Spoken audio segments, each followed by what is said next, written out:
Biggest myth શું છે જે લોકો લાઈક વેટ લોસને લઈને રાખતા હોય છે? લોકો એવું માને છે કે વજન વધારે છે, વજન ઉતારવું છે તો પછી હું ખાવાનું બંધ કરી દઉં અને ગાંડાની જેમ હું એક્સરસાઇઝ કરું. એટલે અહીંયા બધું મીથ જ મીથ છે. સાયલેન્ટ મિસ્ટેક્સ લોકો કરતા હોય છે કે લાઈક રિફાઇન્ડ કાર્બ છે, લિક્વિડ કેલરીઝ છે, ઈટિંગ વાઇલ સ્ક્રોલિંગ. તે કન્સેપ્ટ જે છે બહુ જ સુપરફિશિયલ કન્સેપ્ટ છે. ન્યુટ્રિશનિસ્ટ અને ડાયટિશિયનમાં શું ફરક હોય છે? લોકોને ડાયટિશિયન એટલે એક જ કન્સેપ્ટ કે ભાઈ મારે વજન વધારે છે અને વજન ઉતારવું છે તો હું ડાયટિશિયનનો સંપર્ક કરું. મેન્ટલ હેલ્થ આપણને ફિઝિકલ હેલ્થમાં કેવી રીતે ફરક પાડી શકે?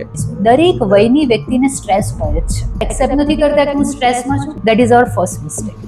તો હમણાં એક ગટ હેલ્થ કરીને પણ ટર્મ સખત લોકો યુઝ કરતા હોય છે. હું આયુર્વેદ નથી, પણ આયુર્વેદમાં એવું કહ્યું છે કે તમારા 98% ઓફ ડિઝીઝનું ઓરિજિન જે છે જ્યારે તમારું ગટ હેલ્થ પ્રોપર ના હોય. જે આપણે પ્રોસેસ્ડ ફૂડ લેતા હોય છે લોકો, કોઈ પણ પ્રોસેસ ફૂડની અંદર અમુક વસ્તુઓ કોમન હોય છે. પ્રિઝર્વેટિવ સૌથી ડેન્જરસ વસ્તુ છે, દેટ ઇઝ ટ્રાન્સ ફેટ.